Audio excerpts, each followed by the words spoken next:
So, I went from looking at credit reports like they were confusing paperwork to realizing that most people are losing approvals because they do not understand how negative accounts are actually verified. And I realized it's actually pretty simple to get ahead of most people with credit repair in the next few days or weeks. It's not about being smart, rich, or knowing some secret back door. All it takes is being hyper-aware and implementing these 5 rules, starting with the 100% rule. So most of what we think credit repair looks like is the social media version of it, right? It's seeing people say, "I got this deleted," or "my score jumped," or "I removed everything in 5 days." But the truth is, the credit results that you want are found in the things that you've been avoiding. And the best example of this is your actual credit report. Most people will look at a negative account and just panic. They see collections, charge-offs, late payments, or anything derogatory, and they immediately think, "How do I delete this?" But before you even get to deletion, you need to understand the basics. Everything on your credit report has to be 100% accurate, 100% verifiable, and 100% timely. Meaning the account number needs to match. The balance needs to match. The date opened needs to match. The last reported date needs to match. The account type needs to match. The bureau code needs to match. TransUnion, Experian, and Equifax should not all be telling 3 different stories about the same account. You see, the point is, most things that are worth removing require you to be extremely detailed for an extraordinary period of time. 95% of credit repair happens in the boring details, and the 5% that people see is the deletion. If you want to get ahead or change your credit, the key is to identify the basics and do them properly for every negative account. But just because they're considered basics doesn't mean they're easy. The basics are hard because they are usually boring and not fun. But at the same time, that does not make them any less important. So if you have collections, commit to reading every line. If you have charge-offs, commit to comparing all 3 bureaus. If you have late payments, commit to checking the dates, the balances, the account status, and the reporting history. And don't overcomplicate any of this. I can't even begin to tell you the amount of times people create the most elaborate, complex credit repair plan that they think is going to fix everything, only to never actually follow through after a week. The more complicated your plan is, the harder it is for you to stick with it. The next rule is to use your discomfort as motivation. And this is something that most people do not understand. People do not change until they realize that the pain of staying the same is greater than the pain of change. For example, maybe your score starts with a 4, 5, or 6. Maybe you're getting denied for credit cards. Maybe you can't get approved for a car. Maybe you want business funding, but every lender keeps looking at your report and saying no. At first, you might try to ignore it. You tell yourself, "I'll fix it later." But then later becomes next month. Next month becomes next year. And before you know it, you're still in the same spot, with the same negative accounts, the same score, and the same frustration. And the breaking point comes when you realize that this credit report is stopping you from moving forward. It's stopping you from getting home loans, business loans, car loans, funding, and better opportunities. And while everybody else is moving forward, you're still stuck explaining why these old negative items are still sitting there. The point is, if you think the price of fixing your credit is too high, wait until later, when you get the bill for regret. You could ignore the collections. You could ignore the charge-offs. You could ignore the late payments. You could say, "I'll deal with it later." But you don't want to look back a year from now and realize you're still being denied because you never handled what was sitting on your report.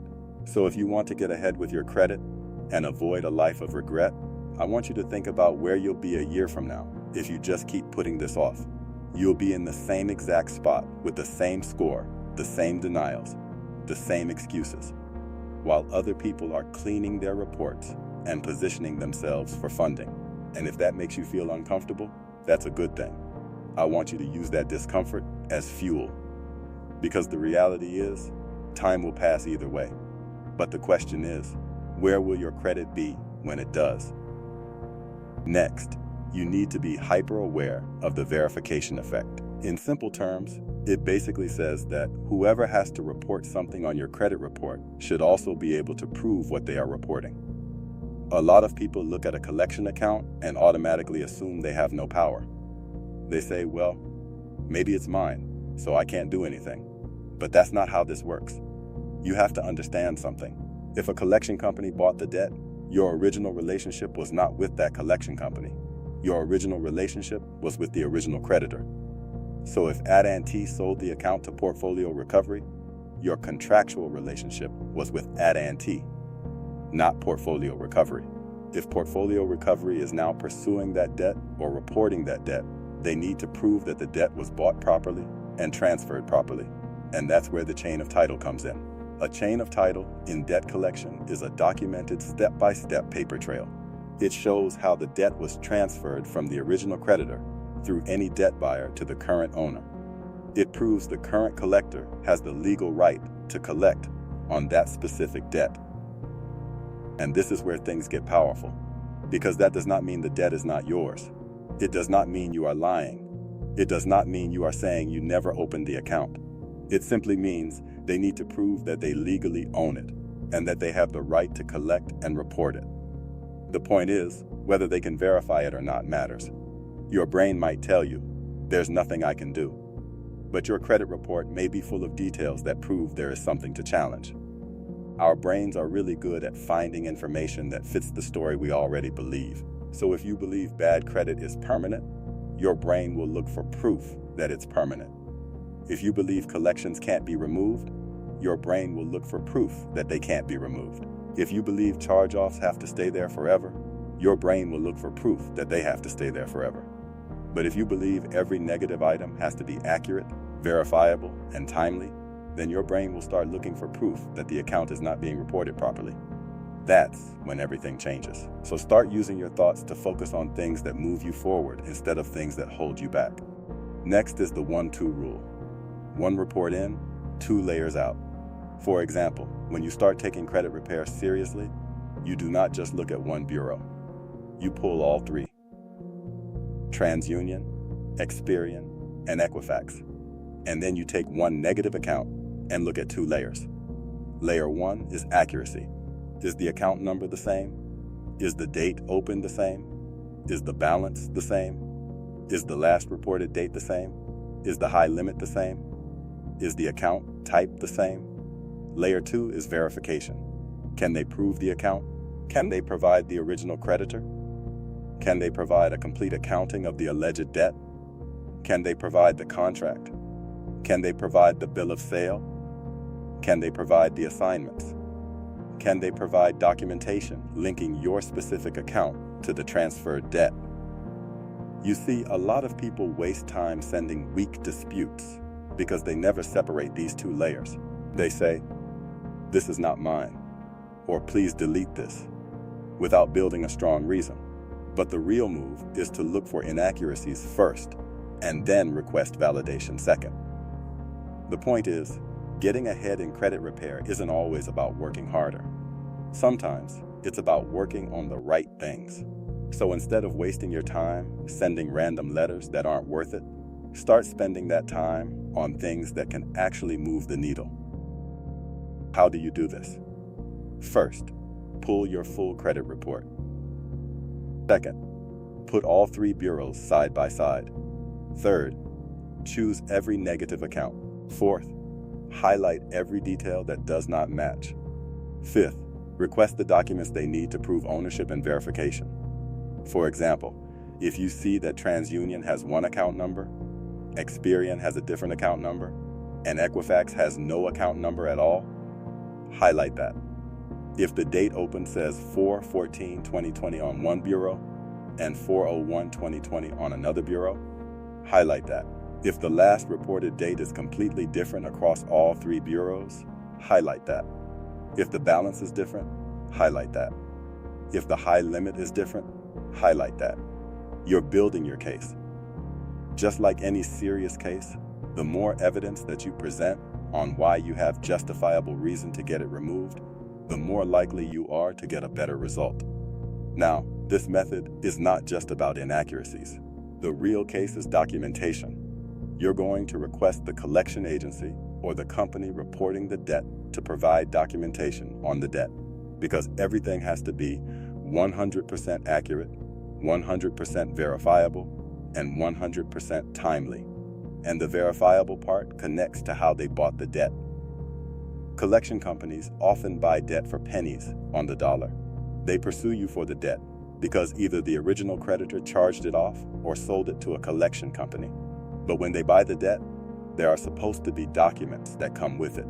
And if they cannot provide those documents, they have a problem. This is what you ask for. You ask for the chain of title. You ask for proof of ownership. You ask for the bill of sale. You ask for assignment documents. You ask for account records. You ask for a complete list of all prior owners of the debt. You ask for the dates of each transfer. You ask for documentation specifically linking your alleged account to the transferred debt. And you ask for identification of all parties involved. Because if the debt was sold multiple times, links in the chain can be lost, missing, or inaccurate. And if they cannot produce documentation for every transfer of ownership, that can become a major weakness in their reporting or collection claim. Next way to get ahead is to move from a position of low awareness to high awareness. Back when most people start credit repair, they are in a low awareness position. They know their score is bad. They know they have collections. They know something is wrong, but they don't really know what is causing the damage. They don't know which account is inaccurate. They don't know which bureau is reporting differently.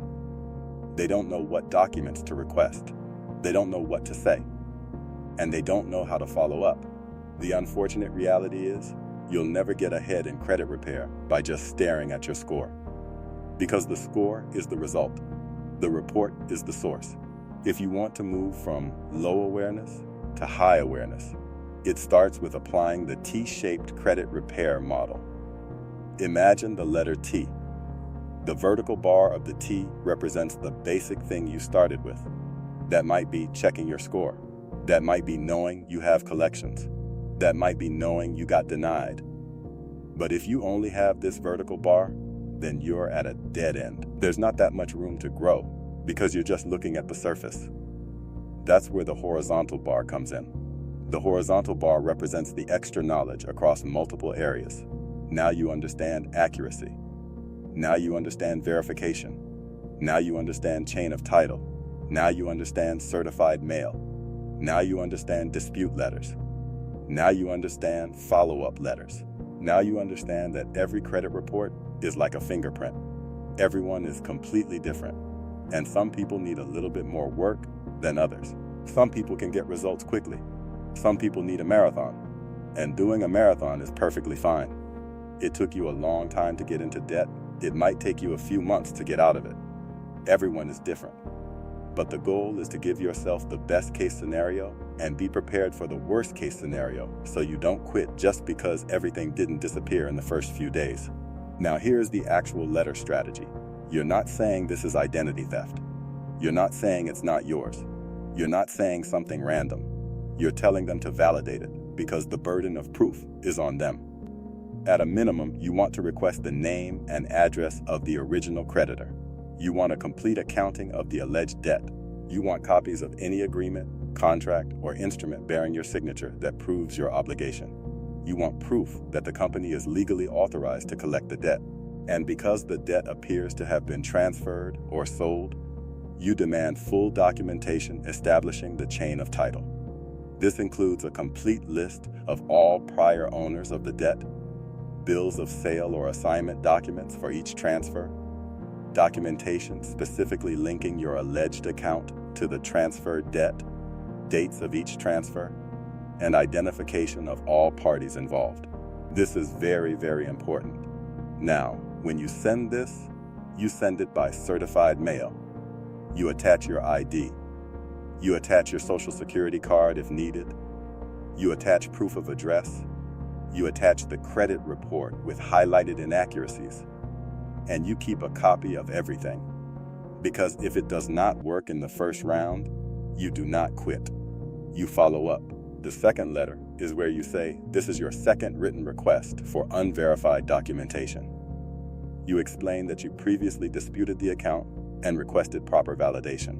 You explain that their failure to provide proper validation places them in non-compliance. You explain that despite this, they have continued collection efforts or credit reporting activity. Then you demand the immediate removal of the account from the credit reporting agencies or proper documentation proving that the account is valid, accurate, and legally reportable. And if you want to apply even more pressure, you send it to the compliance department or compliance manager of the collection agency. Because the compliance department's job is to make sure the company is following consumer laws. If they cannot provide documentation and they keep reporting the account anyway, now the issue becomes bigger than just a dispute. The point is, credit repair is not that hard when you understand the consumer laws and the documentation process. A lot of people are basing their credit repair on templates, systems, and robots, but they don't really understand what they're doing. Strategies like this are why people get results. Which leads me to something that you've got to start accepting. Even though you might be trying your hardest to fix your credit and do better, sometimes it might feel like you're not doing enough. And that might be because you think credit repair is just about sending letters. But that's wrong. Credit repair is about building a case. It's about finding inaccuracies. It's about requesting verification. It's about chain of title. It's about certified mail. It's about follow-up. It's about knowing when to push harder and when to keep going. So if you have any collections, charge-offs, late payments, or anything negative on your credit report, start with the basics. Pull all 3 reports. Highlight every inconsistency. Request validation. Ask for the chain of title. Send it certified mail. Attach your documents. And follow up if they do not provide what you requested. If you found any of this information helpful, please like and subscribe to the channel. And if you have any questions or concerns, type them in the comment section. Until next time, take care of your credit and take care of yourself.